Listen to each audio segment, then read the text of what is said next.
చంద్రబాబుపై కాకాని ఘాటు వ్యాఖ్యలు. చంద్రబాబు అంతా బుద్ధిహీనుడు, ప్రపంచంలో లేడు. చంద్రబాబుకు పరిపాలన చేత కాదు. చంద్రబాబు ఎప్పుడు అధికారంలోకి వచ్చినా అరిష్టమే. జగన్ 2.0 కార్యకర్తలకు పెద్దపీట.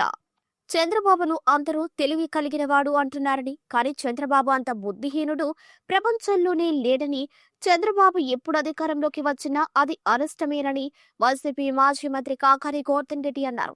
శుక్రవారం కొడవలూరు మండలంలో వైసీపీ నాయకులు, కార్యకర్తలు సంస్థాగత సమావేశంలో ఆయన పాల్గొన్నారు.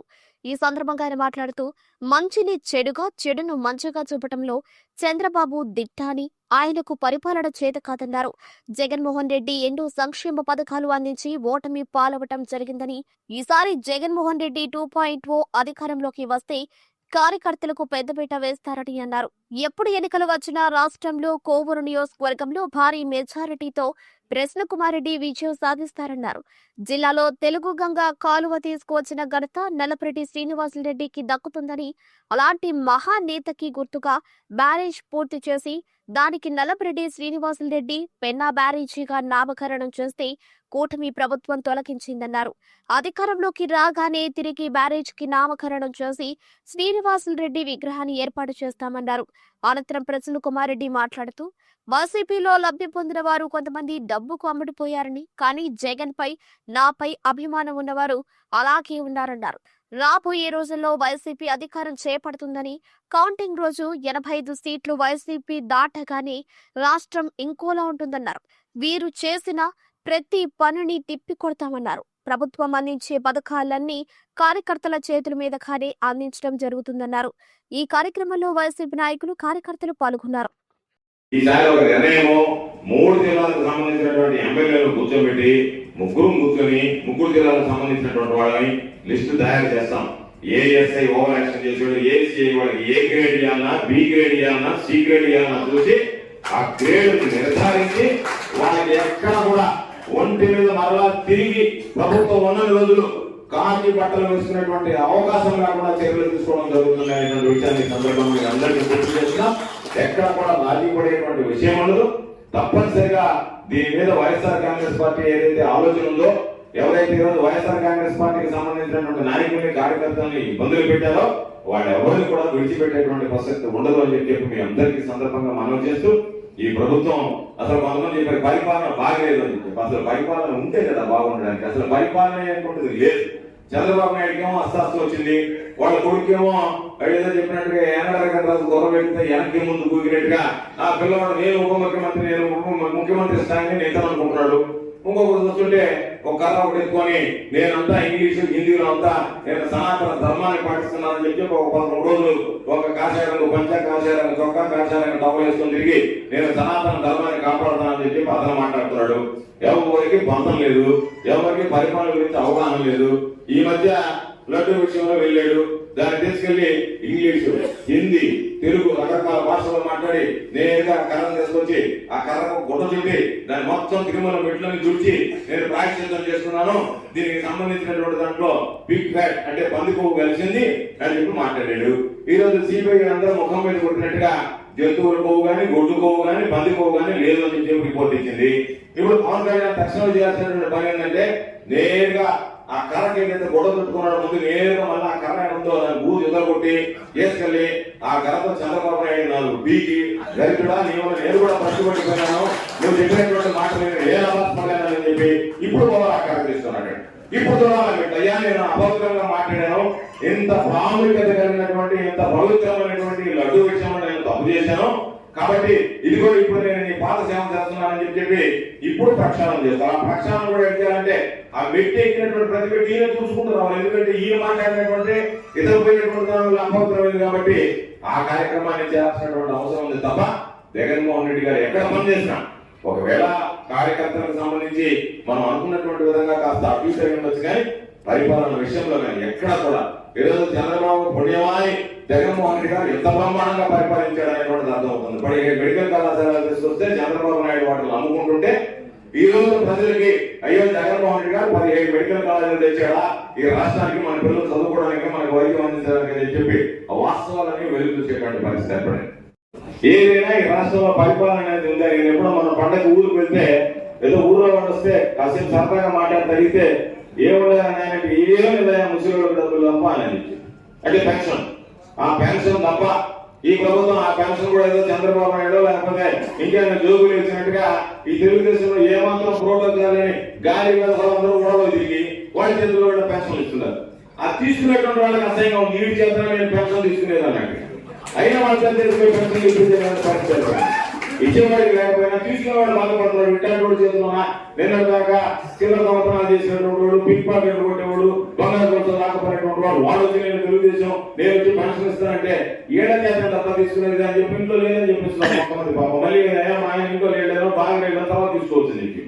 ఆ పరిస్థితిలో మీరుంటే మీరు ఇప్పటికైనా వాస్తవాలు తెలుసుకోకుండా ఈరోజు ఏదైనా మాట్లాడతా రకరకాలైనటువంటి రోజు ఏదన్నా ఒక ప్రజాప్రతినిధి ఉన్నాడు అని అంటే పాపం ప్రసన్నాన్ని చౌడతో గెలిచినటువంటి వాడు, జగన్మోహన్ రెడ్డి గారు ఇచ్చినటువంటి వ్యూహాలతో గెలిచినటువంటి వాడు. మీరు గెలిపించుకోండి, ఇబ్బంది లేదు. ఈ గెలిపించుకున్నటువంటి వాడిని మా దగ్గర డబ్బులు కదా మేము కొనేస్తామనంటే ఆ అమ్ముడు పనిటువంటి పరిస్థితి రేపు అంత అధ్వానంగా ఉంటుంది. ఈ రోజు మీరు ఉన్నారు, రేపు మరలా రాసి పెట్టుకోండి. మరలా వచ్చేది వైఎస్ఆర్ కాంగ్రెస్ పార్టీ ప్రభుత్వం. ఈ రెండాటినటువంటి వాడు భ్రష్టు పట్టిపోవడం తప్ప వాడి జీవితాన్ని నాశనం చేయడం తప్ప చేసినటువంటి ఉపయోగం ఏమైనా ఉందా? ఎప్పుడు తప్పటువంటి వాళ్ళు తొమ్మిది చూస్తున్నారు. అయ్యా ఏమన్నా మాకు అవకాశం ఉందా, ఆడికి ఏమన్నా దూరగలమా మళ్ళీ అని చెప్పి మరలా ఈ రోజు ప్రసన్న చెప్పినట్టుగా మేము అందరికీ చెప్తున్నాం. గతంలో అందరం చిన్న చిన్న పొరపాట్లు చేసాం. ఎవరైనా వస్తే మనతో పాటు ఉంటాడు అని అనుకున్నాం. నేను కూడా సర్వేపల్లిలో అదే విధంగా అనుకున్నాం. తీరా మన దగ్గర పనులు చేయించుకొని ఎలక్షన్ నాటికి వెళ్ళిపోయారు. మా అందరు కూడా ఇది గుణపాఠం లాంటిది, కనువిప్పు లాంటిది.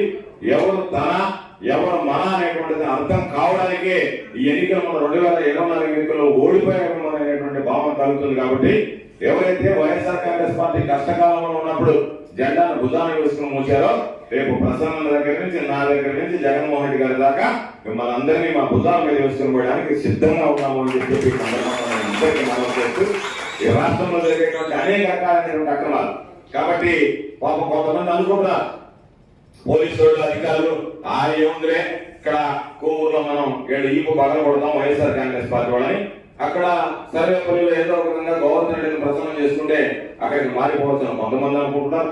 కొంతమంది గవర్నర్ అక్కడ ఉన్నటువంటి వాళ్ళు ఇక్కడ కోవూరులో ఉండాలి. మనలో చెప్పారు ఏ నియోజకవర్గంలో పనిచేసేటప్పుడు. ఎందుకంటే ఇక్కడ 3 జిల్లాలు ఉంటాయి, నెల్లూరు, ప్రకాశం, గుంటూరు. వీటికి తెలిపినటువంటి ఎస్ఐలు చేయి ఉంటారు. వీళ్ళు చేసేటువంటి దొంగ పని దుర్మార్గ పని ఏంటంటే ఒక దగ్గర మన వాడు ఈపులు పగల కొడతా, రెండో దగ్గర ఫోన్ చేసి మన వాళ్ళతో మాట్లాడుతుంటారు. ఎట్టుంది సార్ మన పరిస్థితి బాగుందా, మనం మళ్ళీ వస్తామా, జగన్ సార్ వస్తాడా అని అడుగుతుంటాడు. మనకేమనిపిస్తుంది, అబ్బా వీడు కదా నిజమైనటువంటి మన యజమాని అని చెప్పి మన ప్రభుత్వం వచ్చిన ఆయన తీసుకొచ్చి మన దగ్గర పోస్టింగ్ చేసుకుంటాం. తీరా చూస్తే ఆయన కోవూరు అందరూ ఈపు పగల కొట్టుంటాడు. మనకి తర్వాత ఇప్పుడు తెలుస్తుందయ్యా నేను కోవూరు నుంచి వచ్చాడు అలా మనమందరినీ ఇబ్బంది పెట్టాడు అని చెప్పి. అందుకని గతంలో కొన్నిసార్లు ప్రసన్నతో నేను మాట్లాడుకున్నవాడు, నేను ప్రసన్న మాట్లాడుకుని సొంతపాటు చేస్తున్నాడు. కానీ ఈ 3 జిల్లాలో తెలియదు. ఈ రోజు ఈ కష్టకాలంలో మీరు అండగా నిలిచారు. మీకు కూడా చాలా ఫోన్లు వచ్చినాయి, అంత ఇస్తాము ఇంత ఇస్తాము ఇన్ని సూట్ కేసులు ఇస్తామని. మాకు సూట్ కేసులు వద్దు, మీరు ఇచ్చే డబ్బు వద్దు, మాకు పార్టీ కావాలి, జగన్ కావాలి, ప్రసన్న కావాలని చెప్పి నిజాయితీగా నిలబడ్డారు. మనం కూడా మారాలి. గతం చాలా పొరపాట్లు చేశాం. దగ్గర ఉండి అన్ని విధాల లబ్ధి పొందిన వాళ్ళే సూట్ కేసులు తీసుకొని వెళ్ళిపోయినారు. మీరు మాత్రం అలాగే ఉన్నారు. అందరి ముందు చెప్తున్నా, గోవర్ధనాల ముందు కూడా చెప్తున్నా, మేము అందరం కూడా మీకు అండగా ఉంటాం. రాబోయేది మన ప్రభుత్వం. మీరు ఏమి చేస్తారో కౌంటింగ్ రోజే 85 సీట్లు దాటిన తర్వాత రాష్ట్రం అంతటా కూడా ఏ విధంగా ఉంటుందో ఒకసారి ఆలోచించుకోమంటున్నా తెలుగుదేశం పార్టీ. నేను ఎవరు కూడా ఆపలేము. జగన్మోహన్ రెడ్డి గారు కూడా పదే చెప్తున్నారు, అంత కష్టాలు పడుతున్నారు, అన్ని కేసులు పెట్టించుకుంటున్నారు, పోలీస్ స్టేషన్ల చుట్టూ తిప్పుతున్నారు, అన్ని ఈ మధ్యన చూస్తున్నారు. మీరు ఎవరు ఎన్ని చేసినా ఎవ్వరిని మాత్రం వదిలిపెట్టం. మీరు వదిలిపెట్టబడలేదు, మేము వదిలిపెట్టాం. ఇంతకు ఇంత చేసి చూపిస్తామని చెప్పి కూడా మనం చేస్తా ఉన్నాం. ఇది మనకు అలవాటు లేదు. ఈ విధంగా రౌడీయిజము, గొడవలు, పోలీస్ స్టేషన్ల చుట్టూ తిప్పడం మనకు అలవాటు లేదు. ఈ రోజు మనకు నేర్పిస్తున్నారు అన్ని కూడా. మనం కూడా అంతకన్నా ఎక్కువే చేస్తాం. మనమేం ఇళ్లలో కూర్చోబడేది అధికారం వచ్చేసిందని చెప్పి వాళ్ళు ఈ రోజు చేసే ప్రతి దాడిని తిప్పి కొడతాం. మనం ఏదో చూపిస్తాం, ఇంతకన్నా ఎక్కువ చేసి చూపిస్తామని చెప్పి మనం చేస్తా ఉన్నా. ఈరోజు నెల్లూరు జిల్లా తీసుకుంటే కాకాని గోవర్ధన్ రెడ్డి గారు పార్టీ అధ్యక్షులుగా చాలా కష్టపడి పనిచేస్తా ఉన్నారు. నిత్యం పత్రికా విలేకరుల సమావేశం పెట్టడం, ప్రభుత్వం చేస్తున్నటువంటి తప్పిదాలన్నీ కూడా ప్రజలకు తెలియజేయడం, చాలా కష్టపడి పనిచేస్తున్నారు. ఒకటే మనం చేస్తా ఉన్నా, కాకాని గోవర్ధన్ రెడ్డి గారి నాయకత్వంలో నెల్లూరు జిల్లాలో అన్ని నియోజకవర్గాల్లో వైఎస్ఆర్ కాంగ్రెస్ పార్టీ అభ్యర్థులను గెలవబోతా ఉన్నాం. ఈ 2 సంవత్సరాల్లోనే ఈ ప్రభుత్వం మీద ఎంత వ్యతిరేకత వచ్చిందో మీ అందరికీ తెలుసు. ప్రజలను గాలి వదిలేశారు. తండ్రి కొడుకులు ఇద్దరు అవినీతికి పాల్పడుతూ కోట్లకు పడగలెత్తుతా ఉన్నారు.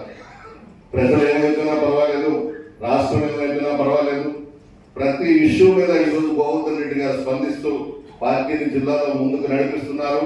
ఆయన నాయకత్వంలో మనం అందరం పనిచేస్తాం, పార్టీని బలోపేతం చేస్తామని చెప్పి మనం చేస్తూ ఇప్పుడు ఇచ్చినటువంటి అనుబంధ సంస్థలన్నీ కూడా ఒక 2 రోజుల్లో చలపతి గారు చెప్పిన విధంగా రేపు ఈవినింగ్ కల్లా ఇవ్వాలని చెప్పి కోరుకుంటూ సెలవు తీసుకుంటాం.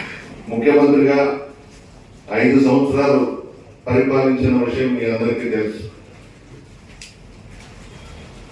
ఆయన పరిపాలన అంతా ఏ విధంగా జరిగిందో, పేదలు ఏ విధంగా పార్టీలకు అతీతంగా లబ్ధి పొందారో మీ అందరికీ తెలుసు.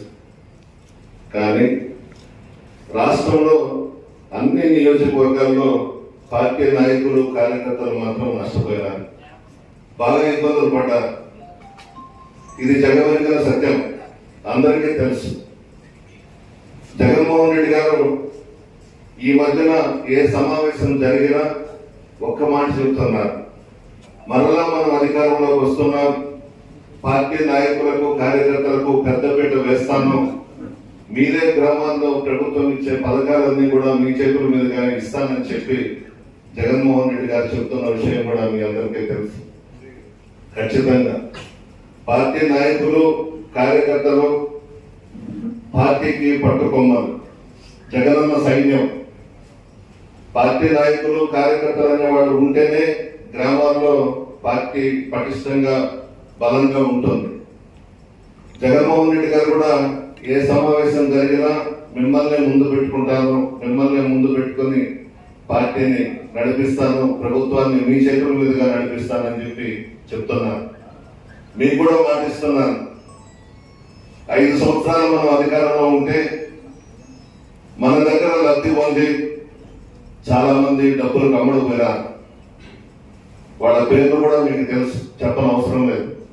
కానీ నిజాయితీగా చిత్తశుద్ధితో పార్టీని, జగన్మోహన్ రెడ్డి గారిని, ప్రసన్న కుమార్ రెడ్డిని నమ్ముకున్నది మీరు, మా అండగా ఉన్నది మీరు. ఈ కష్టకాలంలో మన ప్రభుత్వం అధికారంలోకి రావడం ఖాయం, మిమ్మల్నే దగ్గర పెట్టుకుంటాం, మీకే అన్ని అవకాశాలు కల్పిస్తాం. ప్రతి ఊర్లో కూడా ప్రభుత్వం ఇచ్చే ప్రతి పథకాన్ని కూడా మీ చేతుల మీదుగా పేద ప్రజలకు అందే విధంగా చేస్తానని చెప్పి కూడా మనం చేస్తా ఉన్నాం.